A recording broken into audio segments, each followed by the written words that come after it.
everybody and welcome back to my YouTube channel. My name is Jess and today's video is going to be a Defeat the TBR episode. I am nervous when filming this episode because I already know the number that I have at the end of the month. If you guys are new to my channel, this is basically a series that I'm doing to try and downsize the size of my physical TBR. That is the amount of books that I have not read yet, so they're to be read on my shelves. And I do actually have shelves now. There is a video coming soon, guys, where I show you guys the whole process of the shelves and where they are in the house and things like that. This does not look as good as I wanted it to in the background right now. I mean, I'm in love with my Sarah J Maas shelf. This month's Defeat the TBR has so much information going on, so I'm going to pop up the number on the screen that we were at the end of last month. We started off the month strong. I mean, I knew I was going to have quite a heavy buying month because I decided that I was going to allow myself to go and buy a range of books. I did go a bit crazy this month with my purchases. However, I'm going to talk to you guys first through the books that I decided to donate. I actually donated these to a Oxfam charity that sells books and records. I got rid of A Demon in My View by Ruth Reynolds. I'm not gonna give reasons for why I decluttered these books because they are all in my book haul video. If you haven't seen that video and you would like to see more depth about why I'm getting rid of certain books and my thoughts and all the description on the purchase books as well, then just go over to that video. I will put a tag at the top of the screen now. 17th Suspect by James Patterson, Blood Orange by Harriet Tice, The Name of the Wind by Patrick Rothfuss, Stardust by Neil Gaiman, Till Murder Do Us Part by James Patterson, Silence for Good by Alex Coombs, The Serial Killer's Wife by Alice Hunter, Death to Jewel by Kathy Rinks, Prayer to the Dead by James Oswald, Meet Me in Tahini by Georgia Tolofo, Harrow Lake by Kat Ellis, and Bloodstream by Tess Gretton. So I ended up unhauling 13 books in total this past month. Then I went on a kind of book buying spree. And I was meant to stop after a certain point, and I think my brain just didn't quite register that. Yeah, let's give you guys the haul of all the books. Let's go and grab them. When I say I went crazy, I mean, like, look, that's one stack. Hold the phone, I've got another stack to get. Here's another stack. Here's another stack. So when I say I went on a book buying spree, I genuinely mean it. I wasn't holding back, and I kind of just allowed myself to treat myself. I haven't gone properly book shopping, like shopping just for books, because A, I haven't been in the mood for it, but also B, I just haven't needed to for a while. And yeah, I kind of went a bit crazy, I'm not gonna lie to you. Again, if you would like more specific details about these books or where I purchased them from in the UK, because I live in the UK if you didn't know that, then like I said, go ahead and watch my book haul video because you will see all of that there. First things first, I've got a whole series. This is the Broken Beautiful series by Tessa Bailey. So we have Chase Me, Make Me and Need Me. Got Wish Lists and Road Trips by Lauren H. May. You and Me on Vacation by Emily Henry. This is the last Emily Henry that I haven't read. I have Meet Me at the Lake by Carly Fortune. The Misses by E.L. James. Never Never by Colleen Hoover. The Witch's Kiss by Catherine and Elizabeth Kaur. Ergon by Christopher Pelanin. Love Theoretically by Ali Hazelwood. Practice Makes Perfect by Sarah Adams. The Final Offer by Lauren Asher. Kingdom of Ash by Sarah J Maas. The Song of the Marked by S.A. Gaither. Have some classics. Treasure Island. Gulliver's Travels. The Curious Incident of the Dog in the Nighttime. Anne of Green Gables and Anne of Avonlea. Peter Pan and Peter Pan in Kensington Gardens. The Wonderful Wizard of Oz by C.F. Barnes. And finally, I brought a book set / box set of books from The Works in the UK, and those were the Never After novels by Emily McIntyre. So I got Hooked, Scarred, Wretched and Twisted. There's one other book in this series that is currently out, and I believe there's one last one coming out in this series as well. And those are all the books that I hauled this month. Okay, now let's move on to the books that I read in the month of August. Here's a quick sneak peek at how tall our stack is for this month. So I started this month super strong reading my tandem read of Tower of Dawn and Empire of Storms by Sarah J Maas. And we all know by now I am Sarah J Maas trash, like absolute trash for her books. I'm obsessed with the way that she writes. I'm obsessed with the way she writes characters, and the emotional turmoil the whole way through this. And because I read it as like a joint book, it was like 1,200 to 1,400 pages. let's just say I did not have a chill evening at all. If you're curious to see my actual reactions, including a clip of me sobbing my heart and soul out, head over to my reading vlog. You'll see so much more probably than you anticipated showing. Like I said, these have been annotated to the gods. There are specific colours for each one. I brought Kingdom of Ash this month as well. I'm really excited to read it. I really want to get around to reading it sometime soon. It's kind of hard for me to talk about these two kind of separately because I read them as a tandem read, but I would say these are very, very, very different, and I do understand why people struggle to get through Tower of Dawn because it is kind of like building a whole new part of the world. However, I do think in reading the tandem read, I got kind of like my interest peaked, and it also didn't feel too monotonous. I'm trying to avoid using the word boring because I don't find Tower of Dawn boring, and I didn't find it boring, but I guess it's like anticlimactic compared to the events in Empire of Storms and all of our characters that we know so well in here, whereas in Tower of Dawn we're learning some more characters and we're, you know, getting to know different realms and different people in different parts of the world. So I think it's very, very difficult to compare the two, and also I think it would be difficult to go from reading you know, everything following one character to then only following two, particularly Cole's perspective for me, because I just did not like him as a character until relatively recently. Like, I loved him at the very, very start of the series. If you've read this series, you'll know what I'm saying. I loved him at the start. Unfortunately, I just started to despise him as a character, and I feel like in this book we kind of see some redeeming kind of character arcs with him. However, I still just don't love him as a character. I think he's quite a selfish person, but being inside his head and his mind was really, really eye-opening to the things that he feels and what he feels he's gone through. This comes as no shock, but I'm going to be giving both books 5 stars. This tandem read absolutely broke me. It had me sobbing my heart and soul out, and I think this is an excellent way to read these two books in the series. Like I said, if you're struggling with Tower of Dawn, I would highly recommend you change from just reading Tower of Dawn to doing the tandem read. Obviously, this is my first time reading the series. I may in future go through and read just these, like read them separately. However, I just found such great value in reading these as a tandem read. Like I said, I kind of got the comfort of all of my other characters in Empire of Storms.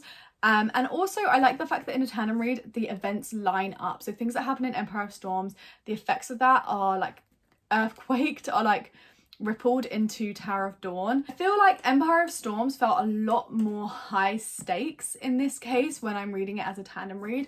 Empire of Storms felt a lot more high stakes, like really on the edge of your seat, whilst Tower of Dawn gave me kind of like wider world building. It gave wider world building, and it also, I would say you could argue about this, but I do feel that it had a slower pace. And honestly, I have cried multiple times throughout this month when I think about these two books and this series, particularly these two books. But this month, when I've been like talking about these two books, I have started crying and tearing up every single time. Like, this is the first time that I feel that I am giving my opinions and thoughts and not crying about it. I then read a book on my Kindle. I read the second book in this Bound series. I don't actually know what this book is, like what the second book is called.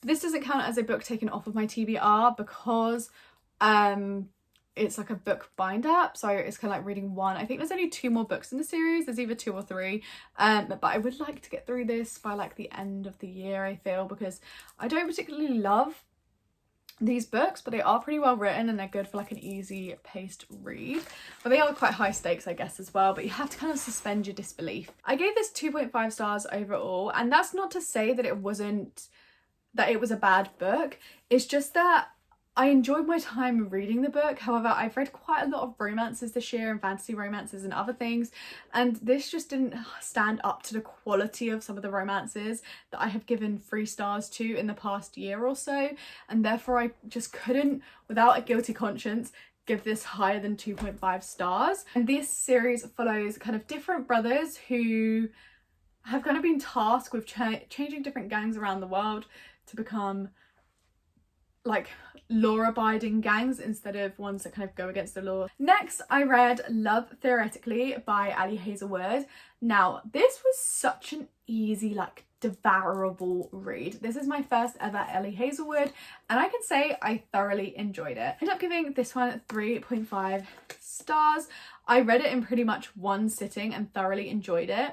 And I loved the portrayal of the people-pleasing personality in here. I felt like it was so relatable, and I feel like it was explored in like a gentle but also very understandable way. This is definitely for sure an open door romance, which means that explicit scenes can be seen in here. So if you're looking for closed door romance, this book I would say is not for you, unfortunately, because it is quite a it is open door. But I will, in saying that, say that the smut is written incredibly well, in my opinion. I thought it was really well written. I actually have it written on my notes down here on my laptop in capitals that this smut was really good. So the reason why like I couldn't give this like a 4 to 5 star, honestly I don't know why, but just in my heart I could just tell that this was not as high up as some of the other romance books that I've read, like I said.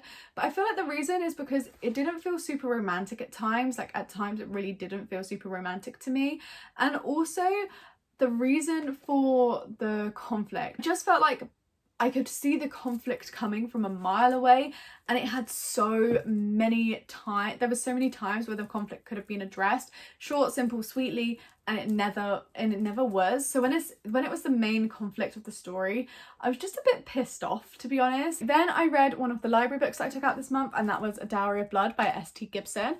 I really liked this. I gave this 4 stars. I loved it so much. I enjoyed the way that feminism was thrown into this book, and the views that we saw on taking control after negative things and experiences. I loved the depersonification of Dracula, like the way that he is never named, and it's just so good in my opinion. Like I love the way that we kind of take him away and we make him just as animalistic and kind of like puppy-like as he saw his wives and husbands, and I think that it was just really well written. I've seen loads of people read this and say it was a great read. However, I've never seen people talk about the trigger warnings. Please ensure that you read the trigger warnings for this book, because some of the stuff that was hinted at or alluded to, I was kind of like, oh, I didn't realise that is in this book, and I feel like it's important that you do. Chase Me by Tessa Bailey, and this is the first book in the Broke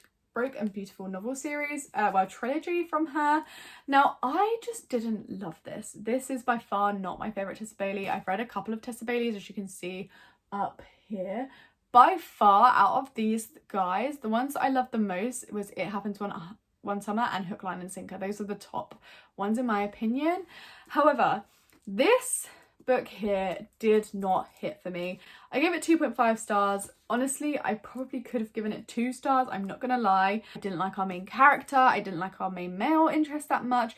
I felt it was super silly, like some of the things that I mentioned in this book were just super silly. They didn't feel great, they didn't feel well thought out, and honestly, like, I don't know. And then the conflict, guys, the conflict, if they were that pissed off at one another and that upset and that hurt by the situation, then they wouldn't have just gotten over it so quickly. And I'm starting to consider maybe not buying any more Tessa Bailey. Originally I was like, she's such a great like introductory author to romance, and I still stand by that, but you know, like I feel like I peaked at It Happened One Summer and Hook, Line and Sinker, and I also liked this one as well, this trilogy here, but this trilogy just isn't working for me, to be honest. Then I read the first book in the Never After series by Emily McIntyre, and this is McIntyre. And this is Hooked.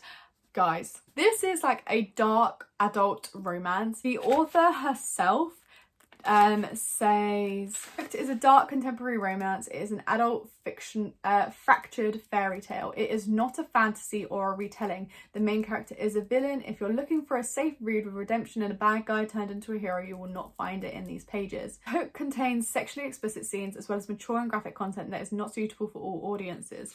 Reader discretion is advised.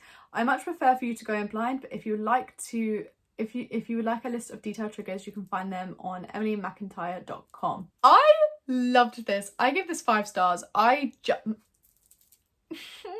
Incredible. This is a series that I wanted to read for a while, and recently I saw Alexa Ray on YouTube reading like the most recent book in this series, and she loved it and she said she loves the whole series, and I was like, I've just got to give this a go. I wasn't sure because I've read one dark romance before and I didn't enjoy it, but this was so good. The smut, incredibly written. The characters, incredibly well developed in my opinion. I felt super connected to them, and like I I really enjoyed it, and I was rooting for them.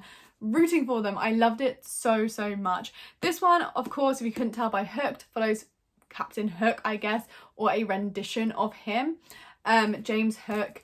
And I just love it so much, guys. Like, it was so good. And then finally this month, one that I finished just yesterday, which was the 30th of August, was Practice Makes Perfect by Sarah Adams.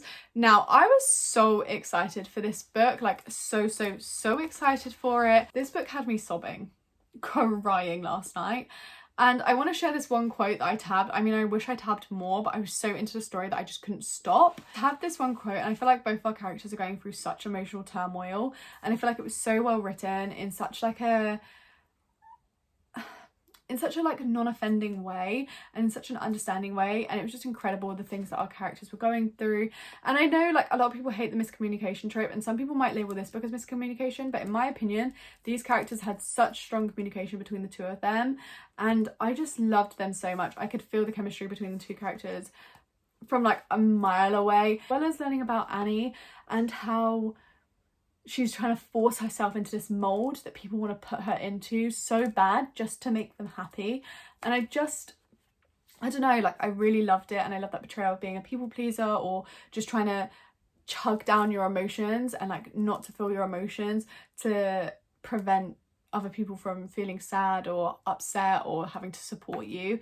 And I could really relate to that myself in like swallowing your emotions down. It's all right, I just enjoy the moments I have with her now. I say strong arming those bad feelings out of the way. Feeling them doesn't help anything. It doesn't make her disease go away. It doesn't bring back my parents. It's easier not to pay attention to them. I just love this so much, and I definitely gave it 5 stars. Don't you worry, it's a 5-star read. So we had a really great reading month all in all. I got myself 4 5-star reads, which I'm so excited about. At the end of last month we were at 67 books, and now we are at 72, so we are books over the top. Okay, so I know that these numbers don't add up, but I have no idea what's going wrong. I haven't done any maths wrong in this video, I don't think, when I was editing, but I also can't figure out why I'm 2 below, but my reading grid says I have 72 unread books. I feel like I'm gonna have to redo my reading grid from the books on my TBR shelf now. Now, usually I would say that I would unhaul something or do something like that, but I'm not going to do that this month because I deliberately did a book haul. I brought books because of the books on my bookshelves not being ones that I'm reaching for, being just thrillers and things like that. But instead, I do have a forfeit. On these are thrillers slash books that it's not that I don't want to read them. They're like books that I get more, that I don't read as much anymore. So I think I'm going to pull, I was going to pull 1, but I think I'm going to pull 2 books from this. Making it is not going to change my fate, but I'm going to shake it because I feel better to shake it. Let's take one out. This one. I'm going to show you guys first. What is it? How the Dead Speak by Val McDermid. Okay. That's not too bad. Let's go grab it. This is How the Dead Speak by Val McDermid. This is one of my newer ones. I think I brought it at, I think I purchased this one at like the beginning of the year or maybe at the end of last year, I'm not sure.